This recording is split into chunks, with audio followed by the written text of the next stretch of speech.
Assalamualaikum guys, selamat datang kembali di channelku. Seperti yang kalian lihat di thumbnail dan di judul, kali ini aku mau sharing pengalaman tentang anakku ketika mengalami bayi kuning atau biasa disebut juga dengan sebutan jaundice. Tapi sebelum aku mulai sharing ke kalian, pastikan dulu kalian subscribe channel aku supaya channelku makin berkembang, dan jangan lupa aktifin lonceng notifikasinya. Like juga videoku, komen sebanyak-banyaknya.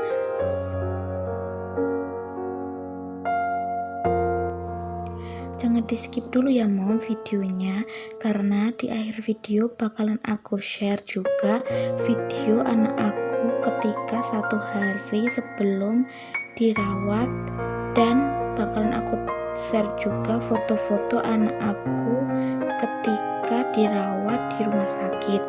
Nah, sebenarnya apa sih bayi kuning itu? Bayi kuning yaitu bayi yang memproduksi bilirubin yang terlalu tinggi. Selain itu, penyebabnya juga bisa karena gangguan sistem pencernaan, resus, dan yang ketiga adalah golongan darah ibu dan anak tidak cocok. Nah, apa saja sih gejala yang timbul? Pada umumnya demam, kulit menguning, muntah, tidak mahir menghisap payudara atau DOT, lesu, gelisah dan rewel, sulit bangun tidur. Ngomongin soal gejala, pada waktu itu anak aku juga memang belum terlalu mahir untuk menyusu, dan dia juga kelihatannya seperti bayi pada umumnya. Dan karena memang aku juga masih pengalaman ibu baru, jadi belum tahu kalau bayi aku itu sudah terkena si bayi kuning atau si jaundice itu. Padahal setiap pagi juga sering aku jemur selama 15 menit. Nah, karena aku lahirannya itu operasi, jadi waktu periksa ibu dan bayi itu berbeda hari. Duluan ibunya, baru bayi aku. Jadi anak aku itu periksa di hari ke-8 setelah lahir. Waktu diperiksa dokter, perasaanku udah mulai gak enak. Kok ini diperiksanya gak seperti biasa?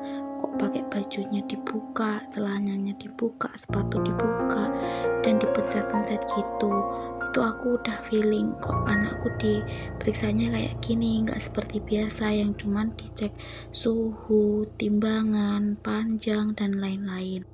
Nah, di sini dokternya ngejelasin kalau tingkat bilirubin pada anak aku itu sudah terlalu tinggi atau melampaui batas yang 13 tadi. Seharusnya di bawah 13, tapi anak aku itu udah 13,9. Dan dikala itu anak aku langsung cek lab untuk memastikan kadar bilirubinnya itu. Dan yang pasti dokternya juga udah bilang kalau anak aku itu harus dirawat, dan langsung panik dong otomatis akunya. Dan tindakan yang pertama dilakukan adalah cek laboratorium untuk mengetahui hasil bilirubin itu sendiri, dan tindakan selanjutnya adalah si fototerapi itu atau sinar biru. Dan fototerapi akan dihentikan jika si bilirubin tersebut sudah turun. Nah, di perawatan fototerapi ini setiap pagi anak aku harus cek laboratorium dengan cara diambil darahnya untuk mengetahui hasil bilirubin tersebut sudah turun ataukah belum. Sedangkan anak aku baru adaptasi dengan si kacamata dan si sinar biru tersebut. Padahal seharusnya ketika perawatan fototerapi, bayi tidak boleh sering diangkat dari dalam alat sinar biru tersebut. Boleh diangkat asal jika si bayi sedang buang air besar dan kecil, atau kalau bayi mau menyusu, supaya tingkat bilirubinnya cepat menurun dan masuk di angka normal. Nah, karena proses fototerapi itu di dalam sinar biru yang panas, maka otomatis bayi akan cepat dehidrasi. Padahal anakku sedang dalam adaptasi yang otomatis akan menjadi rewel. Anakku itu nangis minta menyusunya setiap hampir setengah sampai 1 jam.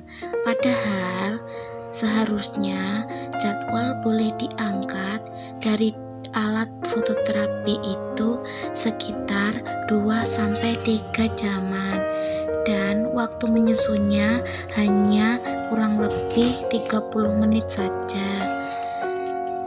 Di malam pertama perawatan, hampir semalaman rewel terus minta menyusu. Padahal waktu itu aku baru seminggu setelah operasi sesar dan keadaanku belum pulih sepenuhnya. Otomatis itu berpengaruh pada produksi ASIku karena badanku stres berat. Nah, padahal seharusnya jika anakku rewel mau menyusu ASInya sudah harus penuh, dan sekali waktu menyusu anakku bisa kenyang, jadi tidak sering diangkat dan dibalikkan dari dalam alat fototerapi itu sendiri. Di hari kedua anakku sudah mulai agak tenang. 1 kali menyusu kenyang, tidur tenang di dalam alat fototerapi, dan di hari kedua ini tidak ada sama sekali kunjungan dari dokter. Hanya perawat yang mengecek suhu dan lain-lain. Sesekali dibolak-balik gitu supaya sinar biru yang masuk ke dalam tubuh anakku itu merata. Di hari ketiga ada 2 kunjungan dokter. Di pagi hari dari dokter yang jaga, dan di sore hari dari dokter anak. Dari kunjungan itu juga dokter bilang intinya hanya menunggu bilirubin berubah di angka yang normal. Nah, di hari ketiga ini hasil laboratoriumnya sudah hampir di angka normal. Tapi untuk memastikan di angka normal yang senormal-normalnya, boleh pulang di hari keempat jika sudah benar-benar di angka yang normal. Dan alhamdulillahnya di hari keempat ini hasil laboratorium dari anakku, angka bilirubinnya itu sudah normal. Nah, setelah pulang aku masih tetap harus was-was ya moms.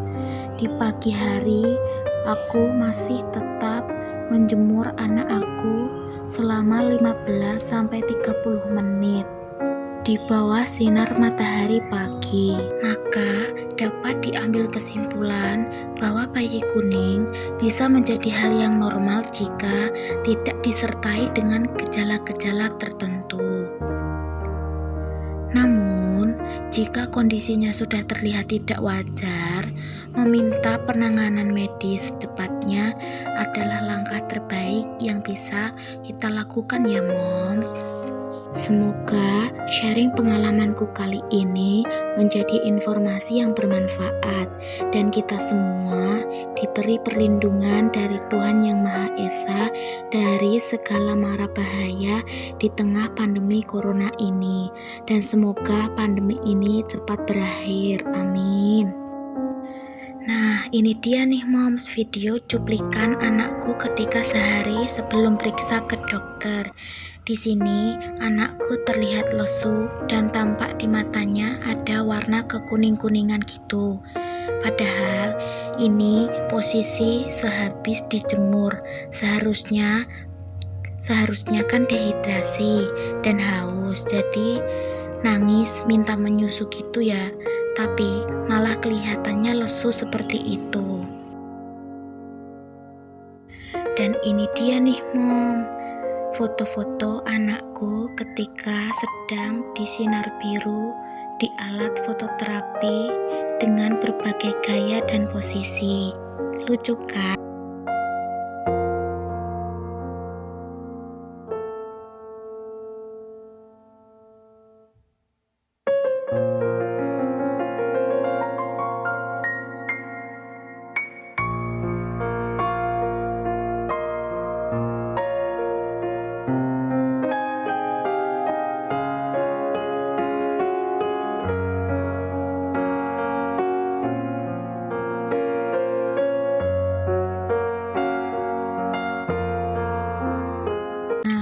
Dan ada bonusnya juga nih Mom, video anak aku ketika sedang bermain bersama adikku, omnya Baby Kafarel, dan ayahnya.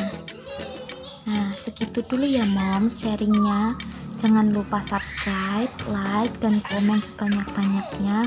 Sampai jumpa di video selanjutnya. Terima kasih.